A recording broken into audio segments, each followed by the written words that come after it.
Well, it's been a while since we've spoken. We had our bye week. We worked on a lot of fundamentals and technique with everybody, getting people back healthy. The vets who played a lot of reps, we cut their time a little bit so they could get with Tress and do all the things they need to do with him during the bye week. And we're excited about taking the next step and playing the next game. But first, we got to have the best Wednesday/Thursday/ whatever. When you're old, trying to keep up with these schedules, it's tough. But I'm excited about where we're at right now, and I just know that the way we practice, the way we compete, the competition at different position groups, the end product's going to be fun to watch. With that, over here on the wrap right, it up. Tony. That's a perfect segue. Yesterday, Max said that this team feels like an airplane ready to take off. Would you agree with that assessment? I guess, what is that? Yeah, I think that, the standard that Sharon has established with the team itself, every day you're looking to get better and coach better and play better. And, if it's not there, he lets you know. And, I see us, taking off as far as, ascending, but it's, each game's different. Each team's different, so it's going to be a tough battle anytime you're in the Big Ten. But I guess, are you pleased with, what the first away game looked like versus the second game and just? Well, sure, because we won. And then the bottom line, at the end of the day, that's what it comes down to, is winning and losing. But yeah, I thought that we played really. I thought we played very well. I thought that we showed some toughness and tenacity and getting after the quarterback the way we did in Nebraska. But like I said, that's over with, and we just got to get better every day. Continue to get better every day. On the left, Ryan. Oh. Did you have a question? Oh, I do. Hey, Ryan. Hey, Ryan. You're raising my hand. Lou Esposito, I'm sure you guys didn't cross paths much before you got here No. in Michigan, but I guess, No. what have you learned about him over the past year and a half as a coach? Hey, he's a great guy. He's a great person. He's a great dad. And I think that with all the coaches that we have, position coaches that we have, and that they're all really good fathers and great coaches and enthusiastic. They teach the technique of the scheme very well. But saying that about Lou, I could say that about BJ and Lamar and the other guys that go with it. On the left, Isaiah. Injuries that kind of thrust at cornerback, those two freshmen to play a bit more here, Jaden and Elijah. What have you seen from them and just the overall depth right now? I think that Edot is a fiery competitor, which I love. He's the same way in practice. He loves football, and the same thing with Sanders. It's you could see from day one that he really likes football, and is a smart kid, attentive in meetings. Is he perfect yet? No, but I have full confidence whenever he goes into the game, and that falls into the other thing with how we're practicing. It's still there's still competition everywhere on the field, and that's a good thing for our depth. I think our tackles, talking about Lou, I think our tackles are playing a lot better than what they were when we first started out, and you're seeing guys starting to jump out at you there as well.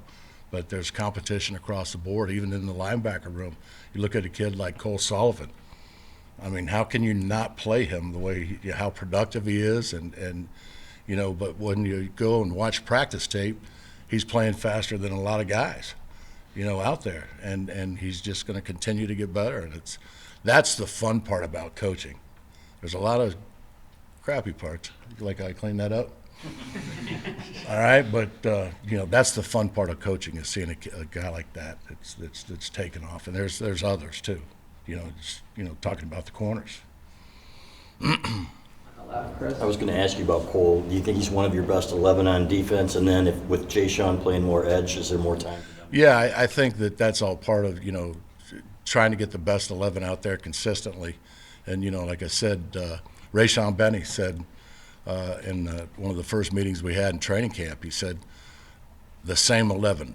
We want it to look like the same 11. So whoever your starters are, the next 11, you want it to look the same.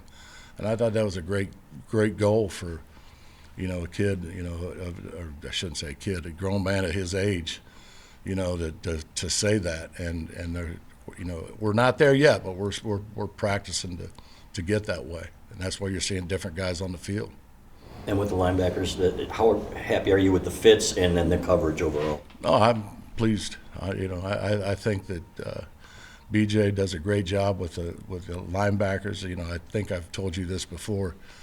Kevin Wilkins said last year, Wink, I think this is the first linebacker coach you've actually liked, because when you're a coordinator, and I'm not saying anything bad about any of the linebacker coaches I've had before, but when you're a coordinator and you're, you know, like I come from coaching inside linebackers probably my entire life almost, you know, that you're the toughest on those guys, and there's, you know, BJ just hit the ground rolling, and he sees it the same way I see it. He coaches the same way I coach it. He's taught me some things.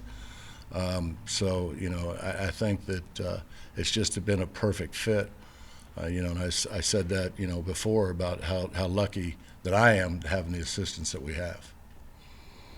Stand on the left there, Clayton. With Rod playing more and more, maybe Zeke coming back, getting healthier in the secondary, what kind of level can this defensive backfield reach? Well, we'll see. You know, it's different in college football, you know, compared to pro. It's, you know, there's a lot, you know, you need a lot more competition than what we already have. You know, especially in the back end, because those guys rotate so much.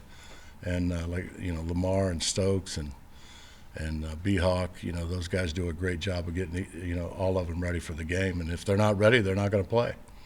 I mean, that's also a comforting feeling for me, you know, to see the guys, you know, and how they coach them and where we're at there.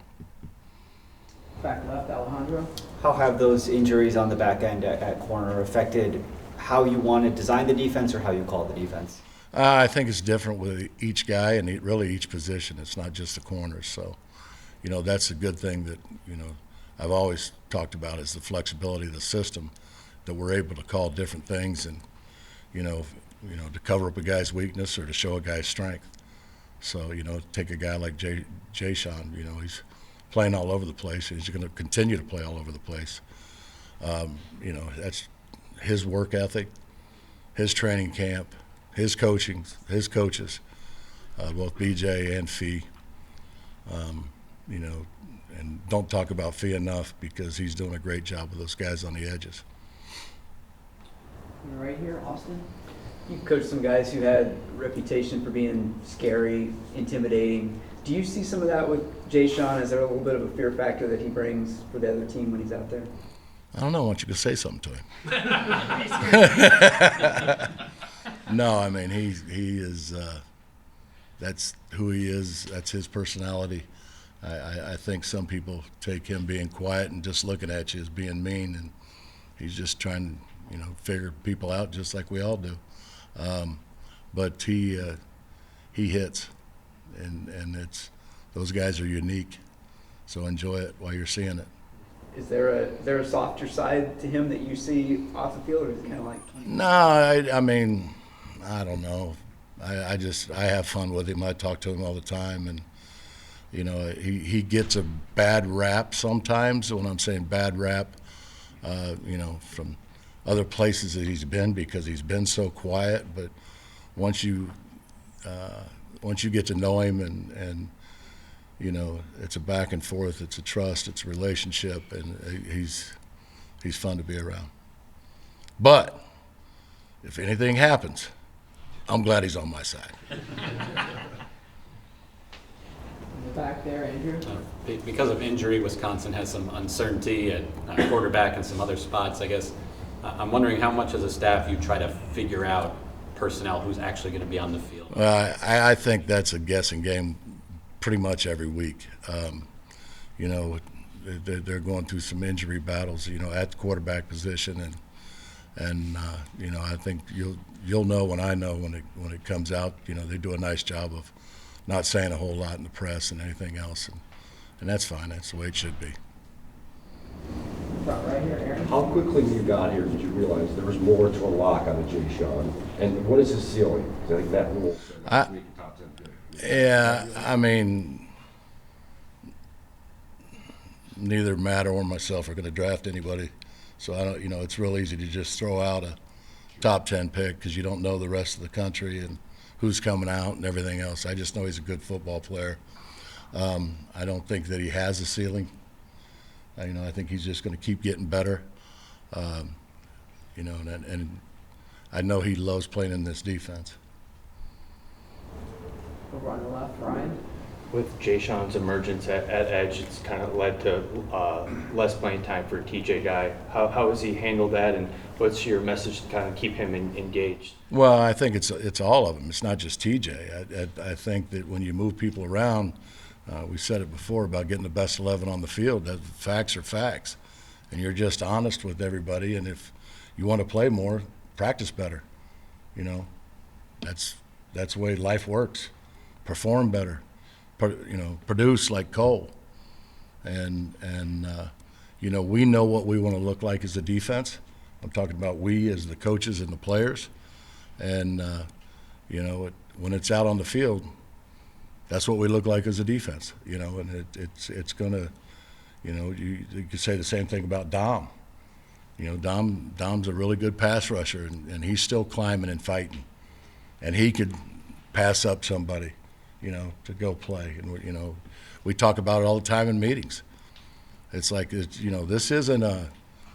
There's the great Bobby Knight video for you people old enough to remember Bobby Knight about the bench. Go look it up, Google it. It's very entertaining.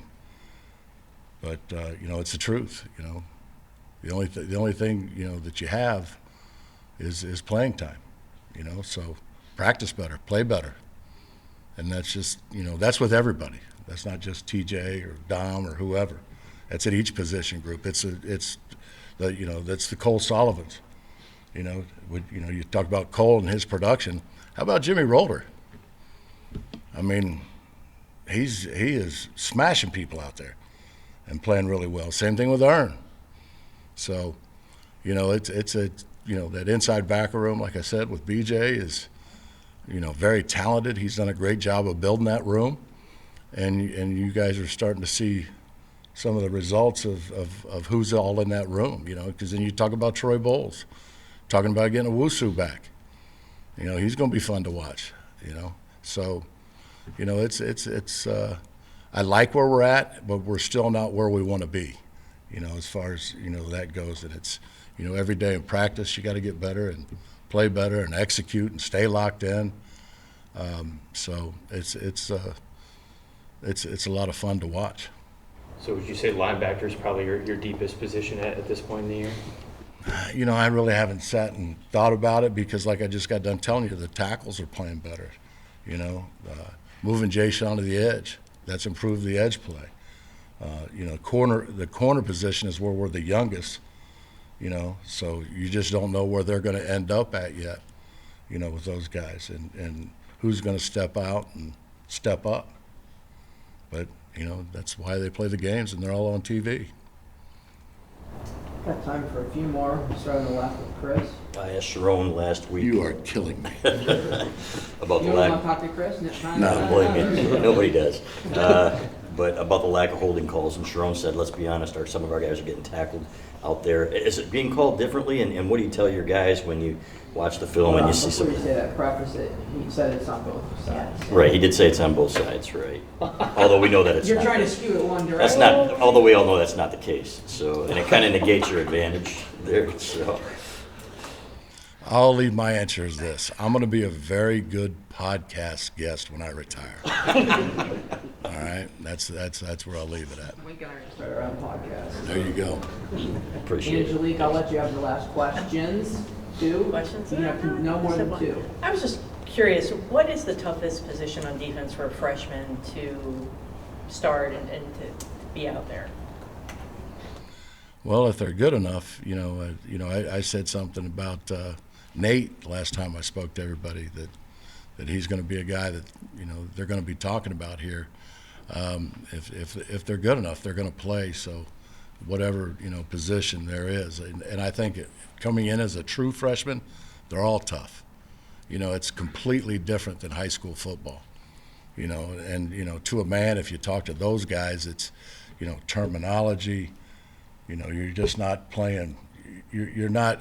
No longer are you the big man on campus as a freshman, where you can show up to the game, eat a bag of Doritos, don't practice on Wednesday and Thursday, and still be the best player and play because all you're playing is cover 3. It's different. It's each level. It keeps growing on knowledge of the game, and the ones who study and understand it and ask questions, just like a classroom, sit up and are locked in. Those are the ones that advance faster than the other freshmen. And, sometimes they can advance past some of the veteran guys, some of the older guys. So but as far as nailing it down to a position, it's hard to just say that, it's this or it's that, or, you understand what I'm saying? Yeah, corner seems like a pretty challenging spot. That's what I was just wondering. Yeah, but so's the 3 technique when they're getting doubled by 2 22-year-olds and they're 17, and you know what I mean. It's different. Each spot has its own different thing.